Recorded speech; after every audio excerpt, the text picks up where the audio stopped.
Hey everyone, Mherex here, live at 3, bringing you guys the WWE Champions news. Today we're going to start out and look up a couple powerhouses at 5-star gold on the portal. First one we're going to take a look at is Bobby Lashley. He gets some nice upgrades at 5-star gold.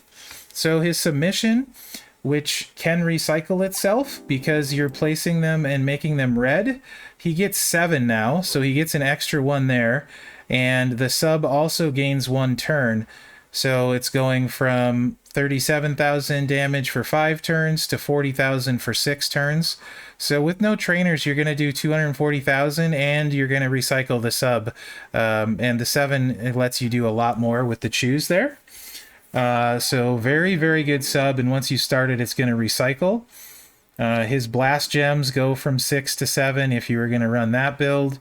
The 2 MP yellow move now destroys 4 reds instead of 3. Spear goes up a little bit in damage.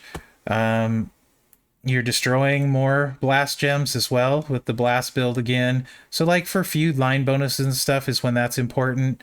You got the fall away slam also making an extra red now at 5-star gold.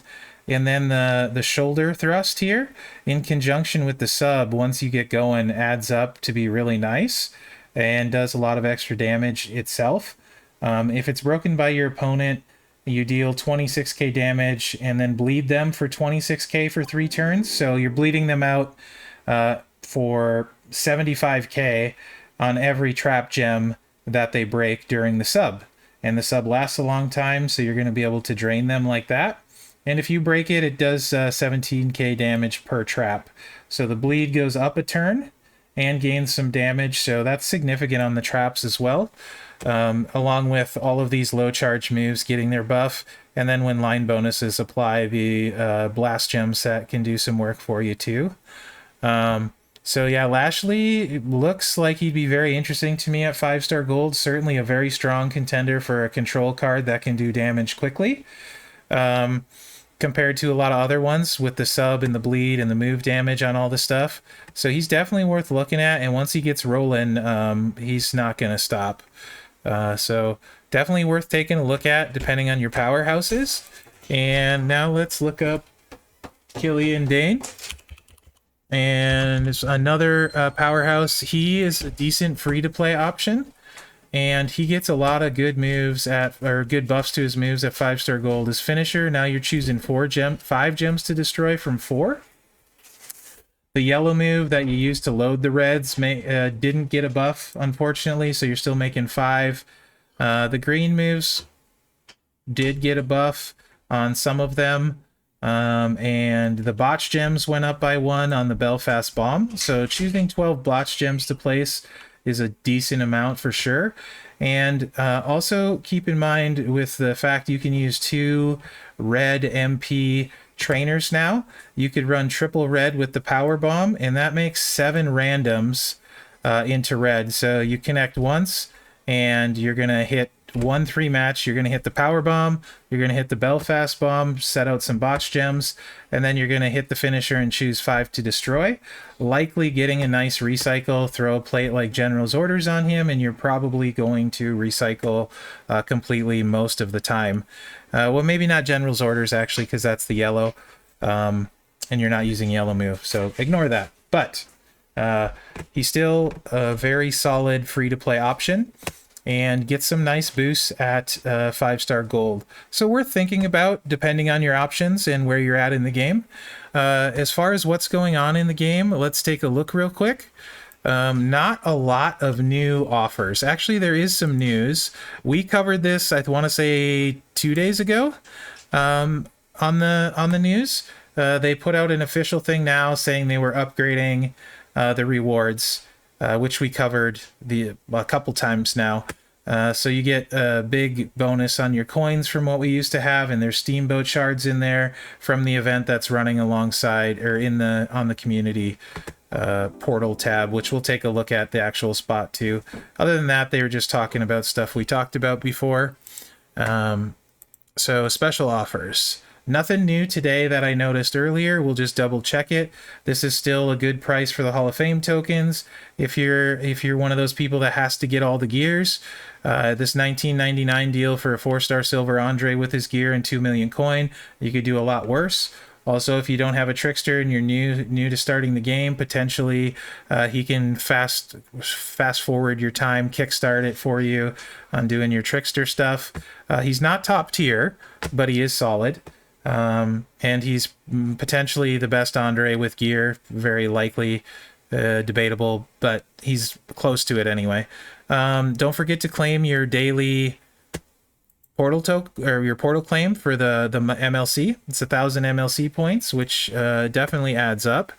And also, here's your reminder to do your free reroll on the portal, which I forgot to do mine the other day on this, so I didn't remind myself.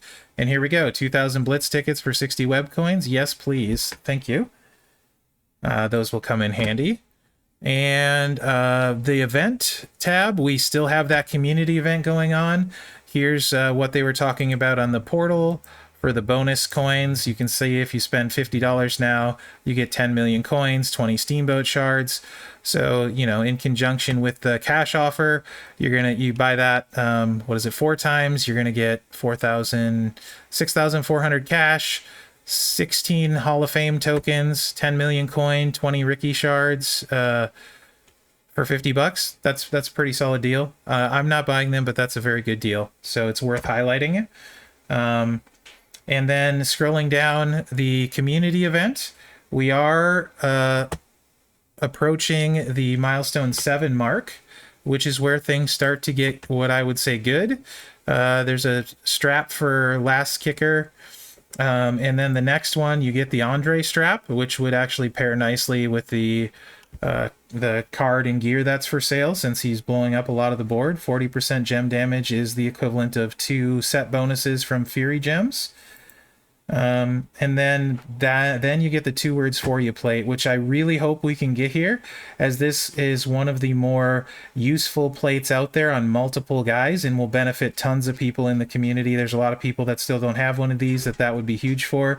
Instantly become their best plate and probably go on their best card. So hopefully we can get there. I still have auto clear tickets to use. I used 400. I have 700 more to go. I'm going to use all of them before the event ends. Hopefully we can get people farming too and get this for the community. And the last event, if you do have the man, 40% gem defense bonus is significant.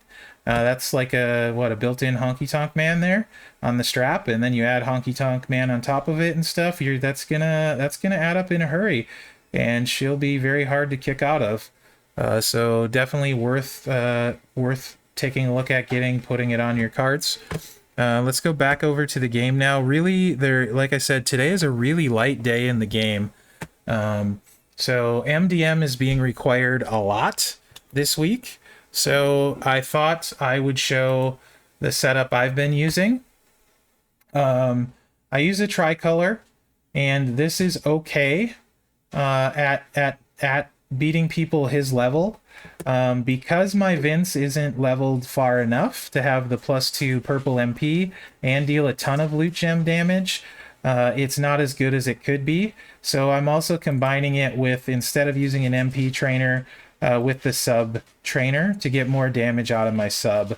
So that's what I'm running, and that can get me through hard pretty easily. Hell mode becomes a real problem for me with my Ted at this level. I don't have a strap on him. I did complete hell mode with using 1 cash kickout and a lot of props. The difference is I didn't use Vince, and I put sub damage trainer on, so either Tech Angle or Stone Cold Austin 316. But do be advised, it took a few restarts, and I used a cash kickout and a decent amount of props. So hell mode is very hard and frustrating if you're this underleveled. You'd be much better off having a Vince that's maxed for his good trainer bonus with 2 purple MP, and running the tricolor and using the sub to slow them down. Potentially even using Vince and Woods and starting turn 1 with your choose move, and cycling and trying to set up green matches. There's no new loot in the game today. We do have your free daily claims though, so reminder to grab those. Actually, I might have seen a new loot in here that wasn't here yesterday, so I take that back. I don't think that was where was it that I saw it? Ah, this one. Cash TP bundle. $10 and you get the bonus 150 TP. That one's new today. But don't forget your daily claim in the loot right here. And since it is a slow week, I am trying to clean up all of my tours, get completely caught up, because if it's like a normal MLC, I would expect, and this is not inside info, just my opinion, I would expect a ton of tours and events next week, and it's going to be super busy with victory tours, so you don't want to get behind. I would use these next few days to get completely caught up on your tour before feuds start. That's what I'm doing. Clean up everything you can, go back and get those points. Steamboat Tech is going to be worth having, so do what you can to get those MLC points, and don't wait, because I think next week is, just my opinion, is going to be super busy in the game. So take care of that stuff as fast as you can. Anyway, guys, other than that, I think that's about what I have for today. Tomorrow, I expect we'll know a lot more about the weekend event, the feud and stuff. We can maybe see scoring. I don't know if that'll be live by the time I do the news, but it'll probably be live while I'm still streaming. So come hang out on Twitch with me and all these other cool Champions players. So let me know what you think in the comments. Remember to like, subscribe, and shares. That helps me out. And thanks for watching, guys. Good luck.